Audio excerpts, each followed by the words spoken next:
Hello and welcome to Light Talk. This is Stan, and I'm broadcasting from my state-of-the-art studio in the swamps of Gainesville, Florida. Hi, this is Steve in Dallas, Texas. And this is David, broadcasting from high up in the Rocky Mountains in Colorado. Rocky Mountain High, baby! And we are the Lumen Brothers on Rocky Mountain High. Welcome, everyone, to episode 62.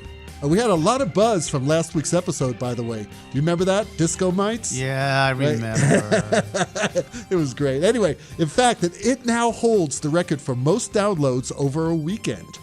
We broke a record. You think it was the title? It may have been the title. I don't know. It was about me going to CBGB's. People knew. Yes, No, come but on. that's. I was going to say that. You know, it must have been about the discussion about disco and rock and your experience at CBGB's.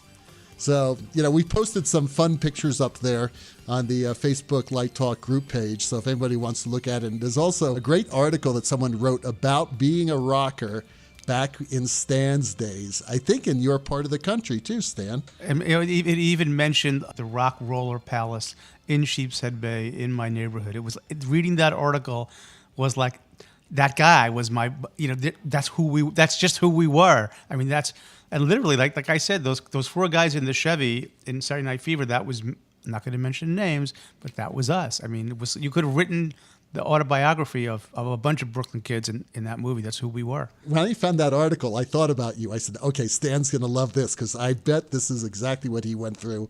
As it turns out, it was, right? That's exactly it. I wanted to find the picture of me with my Puka shells and my Moroccan love bead while wearing my polyester leisure suit, which would really, because that was the thing. It was schizophrenic. I was the hippie and the disco guy at the same time. Well, that's what this guy was talking about. He didn't know what he wanted to be. He went back and forth. Oh, you know what he said? What he said in that article really rang true for me. We talked about the guys with denim jackets with album covers on the back. Yes. You would pick your favorite album, and there were stores you would go to, and they had some process where they would, not a silk screen, but they would sort of, iron on these big decals on your shirt, on your jacket, which would be your favorite band. I mean, yeah, it was really it was definitely a subculture. Yeah, and I remember, I think the most popular album on a jacket was Goodbye Yellow Brick Road by Elton John. You saw that everywhere. Dark Side of the Moon was a big one. Oh, you're right, Dark Side. Anyway, let's finish up with the beginning so we get to the questions. Other news, we can now add Tierra del Fuego to our list of areas in the world where people listen to us. Hey, do you guys know where Tierra del Fuego is? Tierra del Fuego. Let me think for a moment. Yes, indeed I do. It's at the very, very southern tip of South America, way down there when you've got to go around Cape Horn to get to the other side, which is why we built the Panama Canal. But yeah, it's amazing that we have people who are interested in lighting in Tierra del Fuego. I could never imagine it. It's actually an archipelago. Wow, that's a fancy word, archipelago. Wow, that's a fun word to say. Yeah, and we have other news. Steve opened his show in New York City. That's right. And Steve, how'd it go? It went fine. No problems. Had a great crew, great assistant. I went old school and dialed in some IQs on the show. Nice. So we had a great time, and it opens tomorrow night. Hope it has a nice long run. Is it a limited engagement, Steve, or is it open-ended? Limited 5-week run. Nice. Well, that's fantastic. In other news, the ETC Global Workshop Show, which the Lumen Brothers will be hosting and, of course, interviewing Fred Foster, will be on July 11th at 8:30 in the morning. It's going to be like 6:30 my time when we're broadcasting this thing. Are you going to be up? I will be up, and I'll be in my bathrobe. So if you are interested, you can watch the simulcast on YouTube. We'll get you the details later. And we will be rebroadcasting the audio of that show on our regularly scheduled podcast on July 14th, which also happens to be my birthday. Oh, his birthday. And you know what, David? It's no big deal because 6:30 Wisconsin time is dinner time in Singapore. Well, it won't be 6:30 Wisconsin time. It's 8:30 Wisconsin time. No, but if you're in Singapore, it's 6:30 in the evening. That's what I'm saying. Right. They're 12 hours ahead of us. So it's a comfortable time. We do have listeners in Singapore, so yes, you're right. In Singapore, it'll be they can listen over dinner. Right. Also, the Tony Awards happened this past Sunday, so we'll be talking about the Tonys a little later in our For Your Consideration segment. So let's get started. Stan has the first listener question. Oh, from Ethan in the UK, and he wants to know, when do you use time code? When the client asks or when you feel it's needed? Gee, I'm gonna punt this question to my brothers because I don't use it much at all, and have not had my head around it a lot. I played with it, but I have not had an occasion in theater to use it very much. So I'm sure you guys have used it more than I. Well, I've never had a producer or ask me to use time code. I've always used time code when it is a benefit for the show. So I mean, I imagine but even though I don't think a producer or a director would ask, I could see a lot of time code being used. Let's say in a runway show, something that's very structured, or a theme park show. I'll use time code and turn it on and off inside a rock and roll show to get me through really difficult moments in the show. But generally, it's from my experience, it's been left up to me on how I want to use it. I just time coded a ballet in Amsterdam, and I had never done that before. They were running the show without a stage manager, so they time code a lot of stuff. And the sound crew would just do a countdown to get the lighting guy in sync with what they were doing. And in that, we were starting and stopping time code depending on tape stops. What about you, David? Have you used it a lot? Not a lot, but yes, I have used it, especially when there are very complicated parts of the show where there may be a lot of sound cues, video cues, and lighting cues, and there's no way the stage manager can call them all. We actually used it about 2 years ago, where I triggered most of all the projections. Actually, were triggered off of the light board, and it was time coded off of a soundtrack. Because there were just so many cues going on that it just would have been easier for us to edit it with time code. And it is. Sometimes you use it, sometimes you don't. It just depends. Now, again, I don't do those huge shows in Las Vegas or any of those big rock shows where you do a lot off time code. But yeah, I've used it in theater and dance too. Absolutely. Because a lot of times in dance, you don't have live music. You have tape music. So it makes sense to use time code there. I would say we are using it more at the university now because we have more projections going on and more electronic audio going on, and so I think we did a couple of shows last year where the decision was made to have the light board trigger through time code all the other devices, and I have a feeling with our new sound guy coming on that we're going to be seeing more and more of that. So I think it's even trickling down to universities where we're starting to use that more. So to answer the question, in your case, who made that decision? Yeah, that's a really good question. I think it was the projections designer, because the projection designer has a lot of experience with it, and they wanted a certain level of precision both in the dance pieces and the theater pieces with the audio. And he's been sort of helping get the audio, and he's saying, look, these sequences are tight. The only way we're really going to get this well, and it's going to be more efficient if we use time code. So it was his suggestion, the projection designer. I don't think that the director or the producer really was participating in that decision. I think it was within the design area to decide that. Yeah, I've never had a director say, I think we should use time code. It's just the stage manager and the designers say, let's just do this with time code. And a lot of times you do it way in advance. We just realize this is going to be a very complex piece or section, so let's time code the thing. I'm wondering, he's using the word client, and maybe he means, now I've done projects where we used extensive time code, like when I helped Scott at the Smithsonian, where a lot of that, the whole building is on a system that controls every electronic device, from when the lights go off, when the security cameras go on, and that was certainly the client demanded that things have to run the way the museum director wants things on time code. So client we could expand that beyond theater. In theater, I think I agree with you guys. It wouldn't really be the director or the producer very often, but maybe in the UK things are different. Who knows? Our next question comes from the Technical Theater Educators Facebook group site. Every now and then, the three of us check out all the sites on Facebook, and this one question on the group site sparked an interest. So here it is. Backstage running lights, blue or red? Why? Well, I like to change the colors personally. David wants Tutti Frutti. What I like is I run a strip of RGBW LED tape and then I just sort of run a very slow chase on it, so that it's like like you're in a rainbow world. So the actors know where to go. Yeah, actually. So I don't know. Blue, I like blue. Red's much too bright. I would say dark blue. What do you guys think? Oh, I use red. Do you really? I don't. I don't find red too bright. For me, what I notice about red is that I don't have that bleed on stage that blue does. Oh. And if it's good for Submariners, it's good for me. Wow, that's very interesting. I've never tried red. For me, red helps with night vision. It helps in a dark situation. It helps moving back and forth on stage. So I like red. Is this a primary red? Is it like primary, yes. like deep red? It's deeper than that. It's deeper than deep? It's deep red. Deep red, okay. How many nanometers, Steve? Just kidding. 12. I don't know. I participated in that conversation on the Backstage Educator site and did some. There was a lot of really good conversation around it.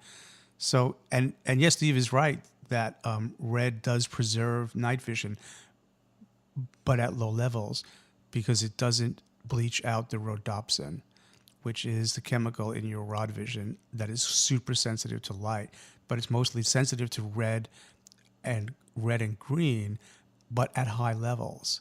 So if you don't have the high levels, you don't bleach out the rhodopsin, so it will increase your night vision. So if you're looking for better night vision, using red makes sense. But on the other hand, if you want good visibility backstage, being able to see shapes and forms, then green-blue might be better because the rhodopsin is more sensitive at low light levels in the green-blue. So the military uses the red to maintain that night vision. But it depends on what's the purpose. So if Steve doesn't want it, bleeding out on stage, that may make good sense. But if you want to provide enough light for your technicians to see, then you might want to be in the blue, a blue that's a green blue, not a red blue. So what do you use? Do I have not really been a big, demander of a particular color. I usually defer to stage management on that per se. I think at the University of Florida, I have seen red at times in certain locations, and maybe that's when they do that. We want to reduce the bleed on stage, and we also have a whole set of LEDs mounted above head height all around the perimeter of the stage, individually dimmed from wall boxes in deep, almost indigo blue. So you guys know that I have a rhodopsin deficiency, and do you really? I have to wear rhodopsin patches, and I take a rhodopsin supplement. Yeah, it's a rhodopsin issue. What can I tell you? I love that name, Rhodopsin. Anyway, blue, red. Wow, I had an electrician once run clear lights, and no, that you don't want to do. You don't want to do that. That's gonna bleach out the rhodopsin, and once you bleach it out, it takes 30 minutes to come. And that's probably what happened to me. Since then, I've had to wear these rhodopsin patches. They sell them actually on television, along with the pocket fisherman.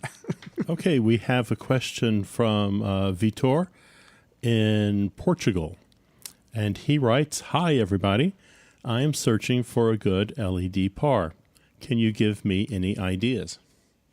So do we have any ideas from you guys on a good LED par? There are only like 623 models of LED pars. Right. There's this ubiquitous. The only thing that I would say, I'm going to let you guys handle this about specific models. I would just say to Vitor that I always ask a manufacturer whose LED emitters are you using, and if they're willing to tell me, I know who the major manufacturers are of good LED sources, and if they're using a manufacturer that and then the housing looks good and they're using a good driver and all those parts, but I just want the light engine to be a good light engine so it doesn't fail on me or fade badly. But in terms of a specific product, I there's so many. I do like the ones. I have to say one thing I do like about the new LED pars are the remote zooms. I think that's a really neat feature, and it doesn't seem to be that expensive to get that. So remote zoom on an LED bar seems like a really nice feature to have. I'm going to go with the Philips SL PunchLite 220. I just did a shootout with about 8 or 9 different PAR substitutes. We're wanting to retire our PAR inventory here. We have about 120 PARs, and it's time for those to go. So I'm pretty confident that I'm going to go with a PunchLite 220. It has a motorized zoom on it from 8 to 40 degrees. It has a homogenized lens on it, so I get a really great blended output of light. The important thing is there's a passive cooling system on board, so it's really quiet. It just works. It's a fantastic light. It puts out 3,500 lumens, so I don't think you're going to find a LED PAR that's going to compete with a PAR 64. A PAR 64 typically is putting out about 11,000 lumens, so it's going to be hard to get an LED PAR substitute to do that. It's also IP65 rated, cool. so That's you can use it indoors outside or outdoors. Yeah. Yeah, So, yes, so David. Steve, I was going to ask, what's the dimming curve like on it? Because a lot of times, even though you get some really good, you have a good dimming curve going down or coming up, the colors aren't consistent. Did you test that? Yes, it's a fantastic light. Uh-huh. It has a great curve on it, or I can profile it clearly at the console. Great. I did a lot of looking for this, and it's very moderately priced. It's just a great light. Is it an oval beam or a round beam, or can you choose with a lens, or how does that work? It is a round beam. No, I don't want an LED PAR where I'm sliding different lenses into it. Right. I think when you do that, you're losing a lot of output on a fixture that's already not that bright. So, for a while I was a little resistant to the motorized zoom on it. I was thinking that was a bit of a gimmick. No, but I like it. I love it gives me 8 to 40 degree beam spread on that. Yeah, it's so great. It's nice. I like it a lot. Yeah, We have the Chevette Colorados, and I like them. that's kind of cool. We have the ETCs, the old D60s. They're kind of long in the tooth, but they're still great. But let me tell you something I'm using up here right now at Central City. I'm using some German light products, Atoms. And the Atoms are tiny little, it's a tiny light. It's really a PAR, but it has a really nice edge. And you can either get them in RGB or you can get them in tunable white. And they have a zoom. It actually zooms. And I can't tell you exactly what it is. I think it's around between 8 and maybe 35 degrees. And it's consistent throughout the zoom. And they come wireless. You can get them wireless, battery powered if you want. Oh, wow. Wireless DMX. And they're really tiny.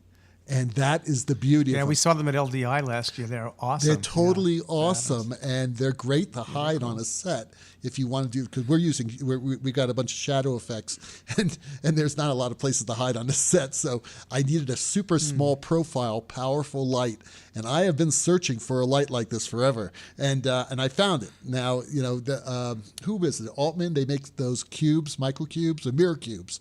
Miro cubes, they're not right? as bright as the Atoms. No, they're not as Yeah. bright. That was the only problem with those little. It is Altman, right? It's Altman makes that, I believe. It's now Roscoe. Oh, Roscoe, right? Roscoe. Thank you. Used to be it's Black Tank who makes them, but Roscoe. Steve turned me on to those years Yeah, ago. they're cool. They were They're cool just little not light, but powerful enough. They're cool. No, not like the Yeah, Atoms. and the Atoms are great. Hey, David, I have a question about the Atoms. When you go really wide, do they get weak? Do they get terribly weak, or do they hold up pretty well? Well, I mean, they get weaker, obviously, the optics. Right, But it's enough for what I'm doing with them. And the nice thing about also this Atom is that it doesn't have multiple elements. It's got like, I think it's a single element in the back of the light, which allows you to get a sharp shadow, which is exactly what I'm using these, so you don't get multiple shadows coming out of it. Nice. I was going to say, maybe PAR is the wrong, that's sort of a legacy term now. The PAR stood for parabolic luminized reflector. And that's we what it should stood come up for, with right? a new name. Let's come up with a new name. Yeah, the Lumen Brothers. They're sort of... We'll make our mark. What should it be called? Because really, it doesn't really describe what it is anymore. It's a really completely different animal. I'll tell you what. Let's have a competition. Our listeners should come up with a new name for these lights because they're not really PARs anymore. No, they're not. You There's no illuminized... well, it might be a reflector around the LED chip, but it's not a... I don't even know if the reflector around the LED chip is parabolic in shape. I don't think it is. So it's a misnomer. You are listening to Light Talk with Steve, Stan, and David, the Lumen Brother Light Talkers. And Light Talk this week is sponsored by Pet Sweat of Japan announces the Bum Wad Wonder. Have you ever wondered what to do with that pile of light plots that need revisions? Is there a light plot in your files that still brings back bitter memories? Perhaps you're a teacher overwhelmed by student projects and out of storage space. Well, my friends, Pet Sweat of Japan announces the Bum Wad Wonder. That's right. You can turn your old light plots to toilet paper in less than 30 minutes. Bum Wad is back. The Bum Wad Wonder uses 10 sheets of standard 24 by 36 drafting paper and a bit of water to make one roll of toilet paper. The process takes about 30 minutes. First, a built-in shredder cuts the paper into ribbons, which move to a pulper where they are dissolved in water. The resulting pulp is thinned out, dried, and rolled up into ready-to-use toilet paper. So now when you see a student project that needs work, just say, let's flush that out a bit. Pet Sweat of Japan, surprising us every day of the week. For today's For Your Consideration segment, we're going to be talking about the Tonys. So this past Sunday was the 2018 Tony Award Show. Since this is a lighting podcast, first a shout out to Bob Dickinson, the show LD. Beautiful work as always. Many of you know that Bob does the lighting design for many of these large award shows. He's done the Academy Award shows, I know, and obviously the Tonys, the Grammys, a lot of other shows. So anyway, great work, Bob. We should also acknowledge our colleagues who were nominated for lighting awards. They are Neil Austin, Paulie Constable, Jules Fisher, Peggy Eisenhower, Paul Russell, Ben Stanton, Kevin Adams, Don Holder, Brian McDevitt, and Tyler Mikelau. Hey, these are all great designers and all deserve recognition from the theater community. So guys, here's my question. Why do we have these award shows? The Tonys, the Grammys, the Oscars, the Golden Globes, it goes on. Is it to fulfill our childhood dreams, or is it just one giant commercial for commercial theater? I pose this question to you. Stan? Who the heck knows why? I mean, I don't have a definitive answer on why. I could speculate, like I do. Probably some of the things you said. It's probably, it's America, so we're a competitive nation, so competition fuels the economy.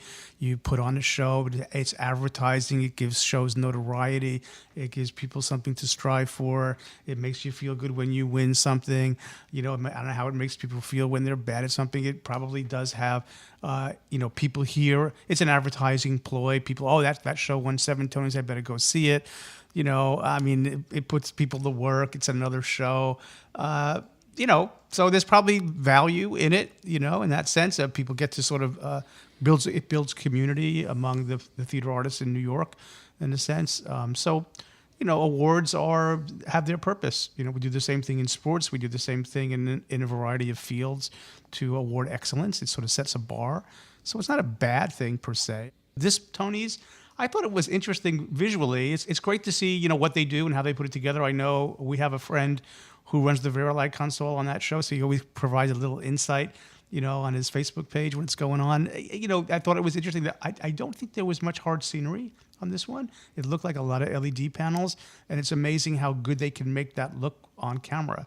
The lighting was actually quite sublime. I mean, if you look at that Parkland section, Seasons of Love, which was beautifully lit, simply done. I mean, it started off with those 3 backlights, and then you saw those floor fixtures come up, creating the ceiling, and then subtly this beautiful front wash of light just to pick up their faces. And you can't see shadows anywhere. It is just stunningly beautiful. This great mix of warm blues above, and then he's got these green blues that cut through. The warm blues are there just obviously, to give you contrast to the green. And it's just quite lovely.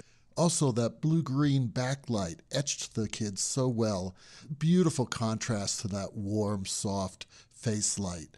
There was something about that icy blue backlight that created this feeling of these horrible memories that these kids went through, but that warmth on their faces united them into this group of love, this synergy of coming together again.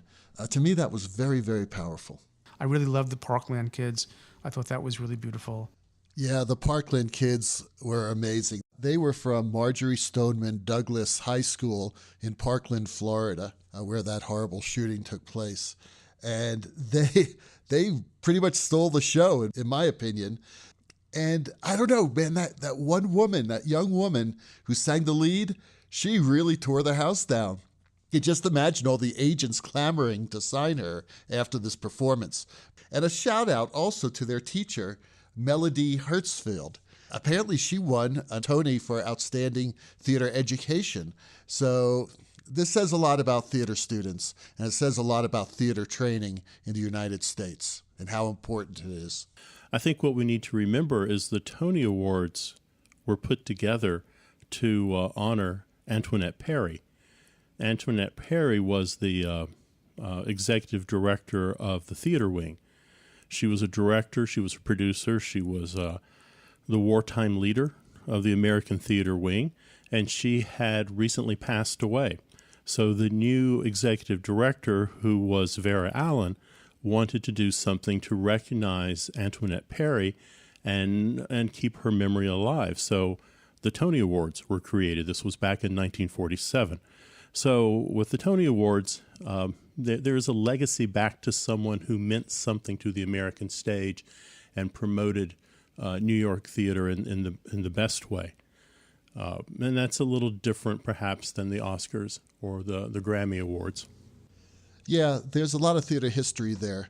But, I didn't watch all the Tonys because I'm just not a real big fan of award shows, especially when it comes to art. Whether it be Academy Awards, Tonys, Grammys, whatever.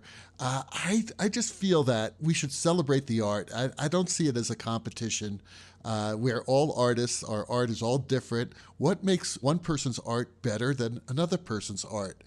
So that's why I didn't really announce the winners of the lighting categories, because I think all those designers are incredible. They all create beautiful art, and it's all immediate for them for that show at that moment. So to have other people, watch it and then say, well, this lighting design is better than that lighting design, I don't see much value in that. I agree with you, David, that it does seem, and I appreciate Steve's historical perspective on Antoinette Perry, but it does seem sort of the antithesis of art, and particularly your collaborative art, and then to create a competition. I've always felt that it is sort of counterintuitive. So I agree with your point. I have to say I disagree with you completely. I think the Tony Awards are a time that people come together and celebrate a year of accomplishment. Yeah, I mean, yes, people want to win. There's no doubt about that. And when they say, oh, being nominated was enough, in their secret heart, they want to win. They don't want to come in second. But again, the Tony Awards were created to recognize that contribution to the American stage. I mean, for example, that first Tony Award, they gave 11 Tonys out, and 8 of those were special awards. And one of the people they recognized that very first year of the Tony as someone who had made a major contribution to the American stage was Vincent Sardi. Of course, Sardi's Restaurant, where when your show opens, you go there and you sit there and you have coffee, you have dinner, and you wait for the New York Times to come out at, just after midnight. You're waiting there to see the review. So I think the Tony Awards are very different, again, from the Grammys. I worked on a record. I got a vote on a Grammy one year. But I wasn't connected to the industry. I just happened to be working on the album. The Oscars, I think it's very different. I think the Tonys is about community. So let me just steer this in a different direction, because I've been watching the Tonys since the 1970s, and we used to honor the designers, and slowly that was eroded away. And I think that did some damage to the sense of community. And now the designers, are second-class citizens. Many, I will say that many producers, directors, and others who got up made a very clear point to thank the creative team and the brilliant designers, but no names. And then you get, coming back from commercial, you get like 6 seconds of a designer accepting an award and who won. And why is it? I think that doesn't really build community. When everybody knows how hard designers and technicians work, why are they not really part of it anymore? What's up with that? Well, I would argue that the designers are honored when every Tony is given away. I say that because if you look at the Tony Award itself, with Antoinette Perry on one side and the comedy and tragedy face on the other side and that black pedestal it stands on, that Tony Award was designed by United Scenic Artists Committee in 1947. So every time you get an award, that is the union right there. I mean, that's great trivia, and that's really cool. I didn't know that, and that's awesome. But I guess what I'm saying is, like, you know, when they get up there and they say, the actors say, if you have a dream and you're out there in your high school and you can do this, and blah, blah, that's beautiful. But we're not speaking to the other half of the community, the design and production side, or are we? I don't know. Maybe I'm just being cynical. I don't know. I just don't like competitions when it comes to art. I think we just need to recognize these people as artists. They have something to say, and celebrate it and not judge it. Now, back to Light Talk. So Kissa in Egypt asks, how much should I pay an agent? Well, as little as possible. Anyway, I don't know. Agent fees usually run between 10 and 20%. I pay my agent 10%. That agent usually negotiates the contract. Sometimes that agent arranges for housing and travel and things like that. But yeah, absolutely. A good agent is worth every cent you pay them. Guys, what do you pay your agents? Do you use them? I don't have one and never have. Do you have to pay your agent for everything you do? Does your agent get a percentage of everything? No, my agent only earns their commission for shows that they negotiate for me. There are a lot of shows that I do that I don't use agents. I usually only use an agent when I'm doing a show internationally. I think the only advantage of using an agent is, for me at least, is to separate me from the producer, so I'm not having to argue with them about money. Right. Yeah, your mouthpiece. Sure. Yeah. Do you use an agent, Steve? No. I looked at a couple agents when I was doing rock and roll, and it just didn't feel like a good fit. I mean, I think right now I'm looking at doing a national tour, and I'm going to bring on an agent from an agency that's willing to represent me on this one contract because I want to. I've never negotiated a national tour before, so there are things I don't know, and I want to bring in an expert to protect my interest, and so that makes sense to me. Yeah, agents are terrific because they will protect your interests, and it's also good to have a non-emotional voice dealing with money. It's a lot easier to negotiate when it's not your money. Hey! That Hammond organ in the background tells us that once again you have spent another 35 minutes of your life listening to Light Talk. You can listen to Light Talk every week on iTunes, Stitcher, Google Play Music, SoundCloud, and Spotify.